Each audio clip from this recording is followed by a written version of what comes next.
Hello everyone, welcome back to another video. Today we're playing some Raid Shadow Legends, and today we're going to be covering Duchess Lilitu, which is a very useful champion in a lot of places. So let's go ahead and look at the lovely Duchess Lilitu, which is a spirit champion, if that's the name, otherwise my memory is bad. But yeah, so we're going to be covering a little bit, obviously what stats you should focus on, or what I think you should focus on. And we're also going to be, but before we do that, we're going to be looking at her skills. We're going to be talking about the set you want to use on her. And we're going to go from there and see what useful systems, or what system she is useful in. So first of all, we have this one, attacks one enemy, then gives a shield to the ally with the lowest health, which is kind of useful, but kind of whatevs. 10% of the max health. I mean, if she has a ton of health, sure, but in the, yeah, it's a good thing. It's fine thing. It's a fine thing. This one is it's quite useful. She increases everyone's attack. She does block debuffs for 2 turns. Block debuffs is glorious, just saying. And she does a perfect veil as well, which will make people not able to see her. If they do single target focus, if they do AoE, they will still hit the perfect veil people. And then she also can do this and revive everyone with 7% health, and do a simple veil, which mean if they hit someone, I think the veil will go away, if I'm not mistaken. And then she also does a continuous heal, which is not bad either. And then we also have this one, decreases damage taken by all allies from AoE attacks by 25%, 15% for bosses.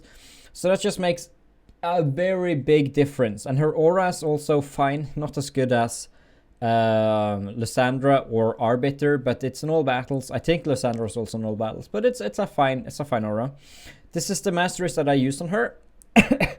Again, they may be wrong, but that's how I have them, in case you were wondering. I suggest going to Ayumi Love's website to look at the mastery guides they have there. It should probably be accurate, and if you do not think it's accurate, you can search for a YouTube video to go more into detail into her masteries.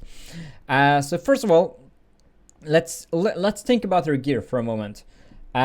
She is very useful in full speed set.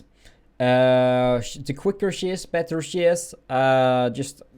Just so you know that a speedy build is a good build.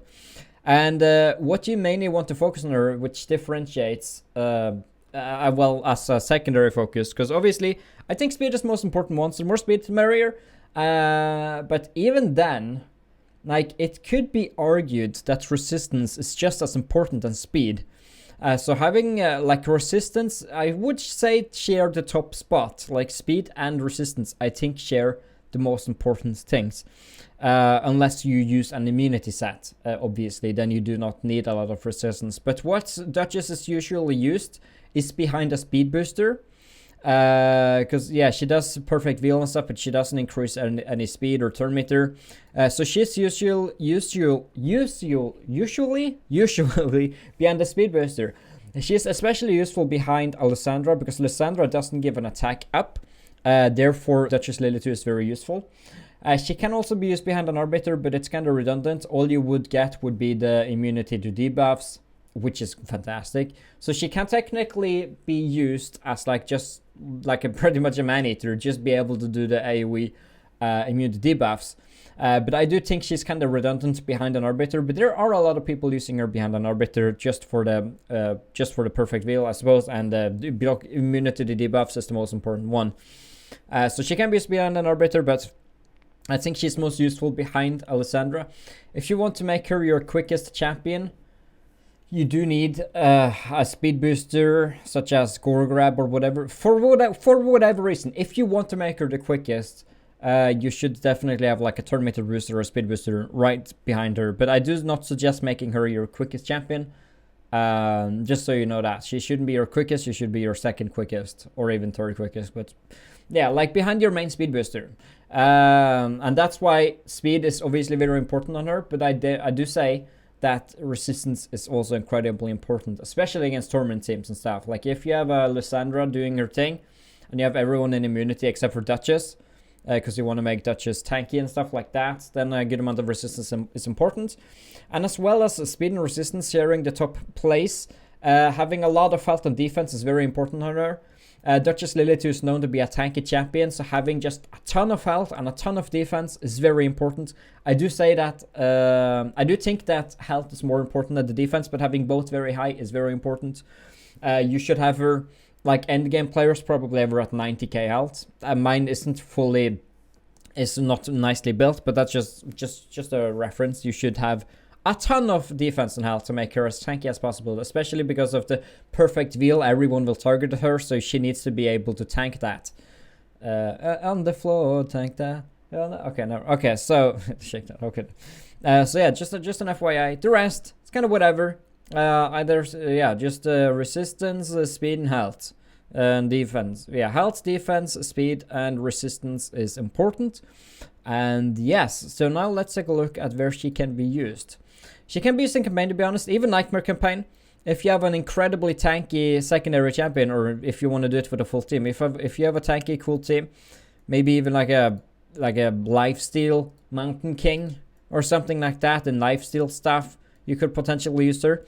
She's not the main champion used in Nightmare campaign, but I think she do have a good potential to do very well there. So yes, as for dungeons, she can also be useful in many of them. Not Spider, I don't think Spider, but she can be useful in many of them because she will make the entire team more tanky, and she will do a lot of stuff regarding her perfect wheel and stuff. So I think she can be useful in Dragon Slayer. She's not really a main champion. I think she can be incredibly useful in Ice Golem's Peak. But don't quote me on that because I'm not fully sure. I haven't really used her in dungeons myself, but I do envision her being useful to tank everything in Dragon Slayer, tank all the debuffs he applies at Ice Golem's Peak. She can probably also helpful to tank early on if you're earlier game in the Keeps and the Minotaur's Labyrinth. I do not think she's useful in Spider's Den though, and I do not think she's very useful in Fire Knight's Castle as well. But I suppose you can mix around. She's an overall good champion, but yes, if I were to use her in any of the dungeons, I probably would say Ice Golem's Peaks, but there are way better replacements for the Spider, Dragon, Slayer, and Fire Knights. But she can be used in all of them, even Spider early game, but in general, not too much in Spider. But early game, sure, Spider, why not? And then in Faction Wars, she is obviously useful in her Demon Spawn. I do believe she's a Demon Spawn champion. Hopefully I'm not wrong. And yeah, she's especially useful. I think the place she's the most useful is probably Faction Wars. She will make the team so much more tanky and she will help it a lot. So in general, or is she Undead Horde? I'm not sure. She's probably not a Demon Spawn. She's an Undead Horde, isn't she? No, she's in Demon Spawn. I was right. I shouldn't question myself. Yeah, she's going to make the entire team more tanky and stuff. So she's going to be very useful in Demon Spawn. And then in Arena, obviously, we've already talked a little bit about it. You do not want her to be your quickest champion. You do want the speed booster to be quicker. And even if that speed booster is quicker, it's fine to have. You want a speed booster which preferably do not give attack. Obviously, it's best if the speed booster give attack. But at that point, it kind of makes Duchess Lilitu redundant. And you obviously can build around that. But yeah, here as an example, this is an interesting team. They have a crit. They have her being the quickest. But then again, that team I think that's a bot team, to be honest. So yeah, yeah.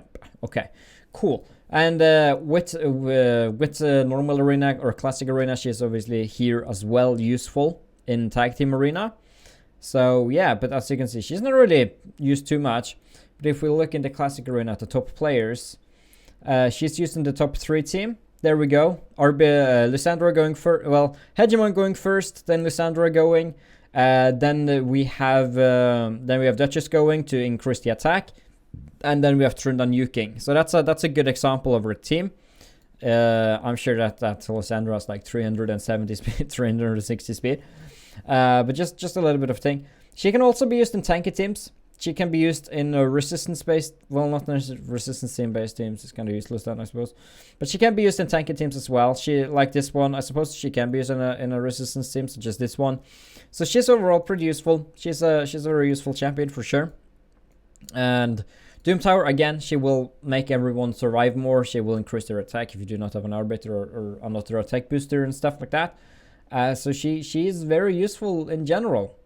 She's a very useful champion in general, and yeah, you should definitely get her. As for in clan boss, I don't think she's useful there, but I envision there's probably some kind of tanky team you can use her in there, but I do not know what team that would be. So yeah, I think that pretty much covers her though. So if you guys have enjoyed, now you can leave a like, and if you didn't like it, you can leave a dislike. Do not do that, please. Okay. Have a nice one, and bye-bye.